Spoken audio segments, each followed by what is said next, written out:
My name's Luke, I'm from the Quietest website. We're here with Andrew Weatherall at Subsonic Live. You're feeling a little... Jaded is the word. Jaded? Yeah, after last night's disco activities. Well, and what was last night? Do you want to tell us a little bit? It was the last night of my club, A Love From Outer Space, in its current venue, a basement underneath a pub in Stoke Newington. The mood was very celebratory, and people kept putting double brandies in front of me. Tough Friday? Not really. It's not that tough laying in your pants watching Cash in the Attic, really. It's not a great drain, to be honest. So coming on to tonight, can you tell us a little bit about how you put the night together and why you chose the people you did? I've worked with the Night Angles before. I just really like their stuff, and same with Warm Digits. We just made a list of bands, and most of them weren't available, so we had to choose them too. Well, they're cheap and they're willing to travel. What have you done with them before then? Well, I've just done gigs with Night Angles, did the Green Man Festival. I curated a tent at the Green Man Festival, the last night of the festival. And then you got Optimo upstairs. Yes, yeah.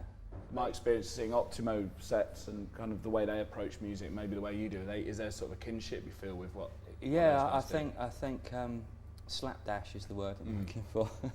We just kind of, I think we've got a very similar mentality to the way we put our sets together, whether they're post-punk sets or techno or whatever. We're of a similar age and of similar taste, so there's bound to be crossover. Do you think these days there's a lot more people more willing to kind of move between musical forms within one night out?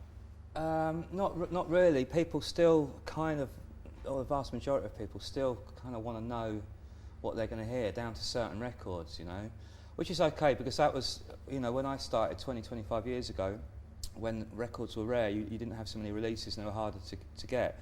You would go to certain DJs because they were the only person in London that would have that record, and you would go to hear certain records because you wouldn't hear them anywhere else, you know. So part of me likes that kind of thing of you know what sort of records you want to hear, especially if they're unavailable and unreleased as yet, you know. What do you think the biggest change has been over the years that you've seen from the DJ booth looking at? Oh, well, it's not, there hasn't been, you know, it's the same concept. It's people in a square box dancing to music. The concept hasn't really changed. It's just that kind of raw need to transcend yourself. You know, some people do it by going to church and reciting prayers. Other people, you know, it's all about gathering and listening to music, whether it's at a disco or whether it's in church. That basic thing will never change. What's changed is the technology and the way the music sounds. With computers and MP3s, it's a bit of a bugbear. I have been known to waffle on about my hatred of MP3s. You know, that's the biggest change is the technology and the ease of getting the music. You know, the good thing about it is everybody can do it. The bad thing about it is everybody can do it. But it's also, to a certain extent, a case of be careful what you wish for. You know, it's like, so yeah, like I say, the good thing is everyone can do it, and the bad thing is everybody can do it. Because not everybody can do it would be the... Well, yeah. Or have the access to doing it. Whether they make a success of it is another matter. As I said earlier, you know, when I started, imports would come in on a Thursday or Friday, and there may be only 5 copies or 10 copies of a record. And in my time, I've chased around record shops in London trying to track down records and seen grown men resorting to fisticuffs because there's one copy of something left. Little Louis' French Kiss, I remember when that first hit London, there was kind of scenes of mayhem and scrapping outside record shops. Did you ever get in a scrap yourself for a record? In my youth, I was the sort of guy, you know, in cartoons where they have a great big fight and there's just a big melee and then someone crawls out between the legs and has it on their toes. That was kind of me. I'd sort of start the fight and then we'd just kind of, you know... Grab the record and run. Yeah. Well, not in record shop, you know, usually in pubs and clubs, really, to be honest with you. Are you still someone who goes out and really... Oh yeah, no, I go out once or twice a week. Most of my stuff I play, I buy it on vinyl and then record onto a CD with an analogue line. So I still like to buy vinyl. You know, people give me the odd sort of download. I still want something in my hand. I want some artwork, or, you know, an artifact. Yeah. Have you ever had like some records packed and been booked one night to do one thing, like maybe one of your rock and roll nights, and then doing a techno night the other next night and picked up the wrong bag? Well, no, I have been. I didn't know I was booked to play a rockabilly set, and I took a load of kind of cosmic disco records. In the meantime, my mate who lives in Brighton had told the whole rockabilly fraternity that I was playing rockabilly, so they all turned up and took great delight in, good-humouredly, taking the piss out of me because I was playing disco records. There's always that lumpy kind of rockabilly bloke standing there just pointing and laughing. So I saw you DJ down at Port Elliot last year. It was a good setting, like that on the riverfront there. That was a great festival. That was a really good festival. And the highlight of it was discussing the pros and cons of yurt living with Paul Simonon of the Clash. Did you? Yeah. Now, if someone had told me, you know, as a 13-year-old little punk rocker listening to the first Clash album, that 35 years later I would be stood in the field discussing the pros and cons of living in a yurt with Paul Simonon, it would have blown my tiny, fragile mind. But yeah, that was really great. And also, went to a great lecture. Louise Wilson, who's head of fashion at St Martin's, did a fascinating kind of lecture. She sort of touched on how the digital world is kind of edging into fashion in a bad way. What was she saying about the kind of digital? Well, she said basically, you know, she'll have an influx of students, and she'll say that she set a task that was supposed to be based on S&M.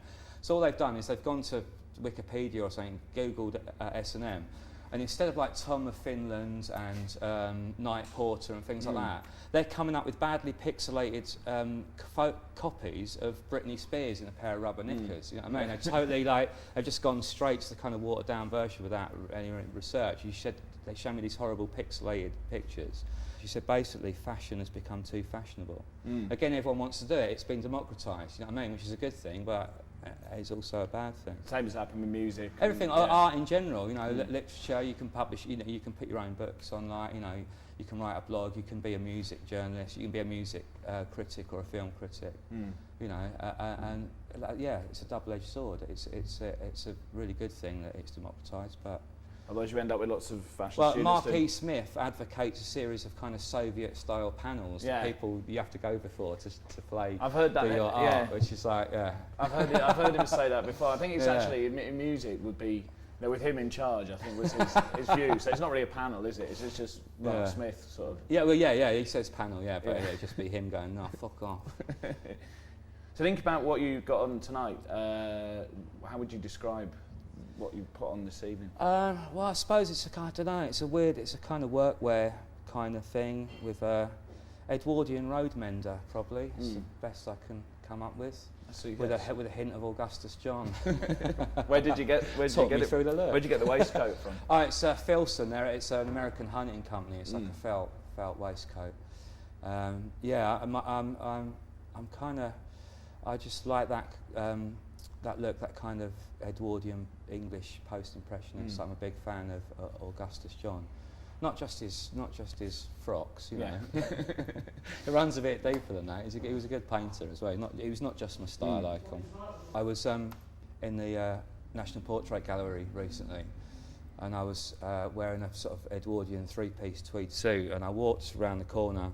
This old woman coming towards me, so it jumped out of her skin.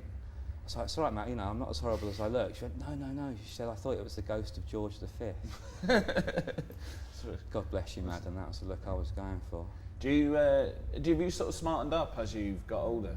No, I went through. I go through phases. Obviously, during Acid House, it went a bit sort of hippified. It wasn't that smart. You know, I had been going from dressing, you know, pretty smartly, short hair, over a matter of years to, you know, then all of a sudden growing shoulder-length hair, and it was all a bit more. You let yourself more go. Free and easy. Yeah, I did let myself go. I've seen some of the pictures. Yeah. But it's just an interest I've had ever since I worked out, you know, that pop music and trousers went hand in hand. It's already, you know, my dad was a mod, so it must be in the genes, really. So I saw on Twitter at one point somebody had interviewed you, and they said, I was talking to Andrew Weatherall. He's taking a load of his suits down to Dalston, Oxfam. Oh, I don't know, I didn't take any suits. I did take a lot of clothes. I took more books, actually. I took lots of books down there when I moved just before Christmas.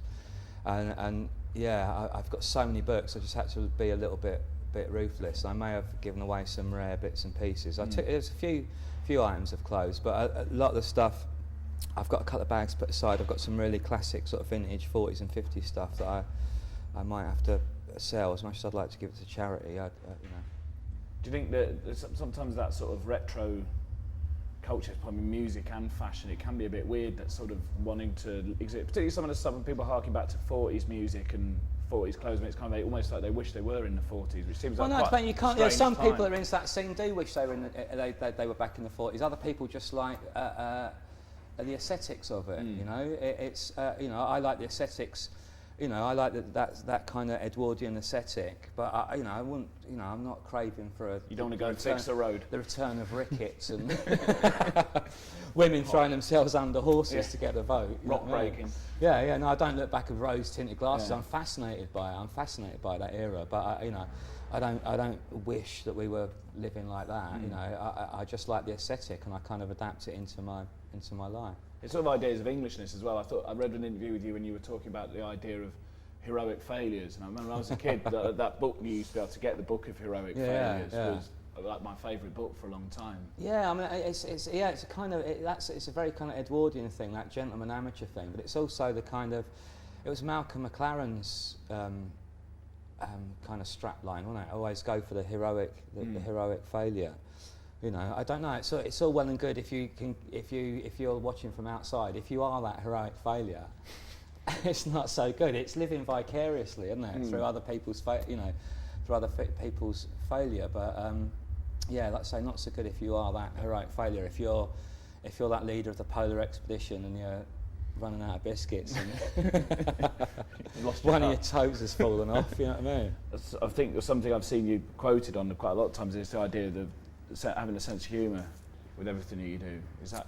Yeah, but not turning everything into a joke. It's more of a sort of dark humour. It's more a kind of dark undertone, because as a kid I was brought up, my father was really into Spike Milligan and Monty Python, and that always had a kind of quite a dark undertone. So I think that's, you know, once again I've got him to thank for that. I've always kind of, not offensive humour, you know, not like a lot of the comedians today. Sounds terrible, doesn't it? Like, those comedians today, they're shocking, aren't they? They're so rude. Not that hateful, not that bile, not that kind of approach to things, but just a little bit of a kind of wry kind of darkness to things. Yeah. I wanted to ask you about that tattoo, that "Sail We Must." Fail we may, sail we must. Yeah. What's the story about that? Well, I was in County Cork, being driven to a gig like deep into the countryside, and the guy that picked me up was only 21 or so, and he worked on the Trawlers, and he was trying to talk to me about music and DJing, and I was just like, no, that's boring. Tell me about working on Trawlers. And he was unfolding all these amazing stories about force 9 gales, and you know, I said, is there any time when you get up in the morning and you just can't be asked?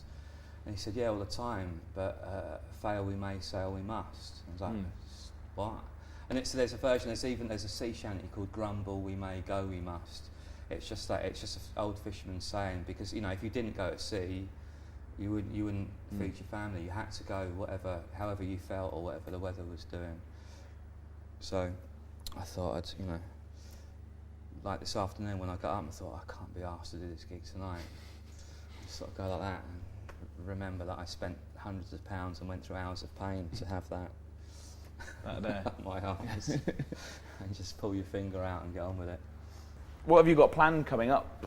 I'd never like to say, because it always tends to sort of to jinx it. I've been putting off doing my own stuff for a while, because the last 18 months has been really good for remixes. And the other day I said to Tim, who I work with, I said, should we review our work that we've done? I thought there'd be loads of stuff that we were doing sporadically, and this file had about 3 half-finished tracks in it. So I might have to. I've been offered one production thing, which I think I'm going to have to turn down. I don't want to say what it is, because I want to concentrate on doing my own stuff. Really, I've had a few production offers, but I'd rather not say who it is. One last question: if your house was on fire and you you know, you're not going to choose one record, choose a few of them, or would you rather just burn with a whole lot of them? Would it be too hard to choose? No, I'm not a martyr to the, you know, sometimes I feel like a martyr to the cause, but I'm not really a martyr to the cause. It'd probably be Cast Iron Arm by Peanuts Wilson. I try and grab something from every genre. Cast Iron Arm, Peanuts Wilson, which is a rockabilly record. A. Martin Hannett production, probably the first Joy Division album. A big youth album called Dreadlocks Dreads. Yeah, I mean, that's off the top of my head, that's the three that I'd grab. Okay, well, hopefully you won't need to. Well, let's hope not. You know, it's tempting fate a little bit. All right. Thanks, Andrew. Thanks very much. Very welcome. Have a good night. Yeah, thank Cheers. you.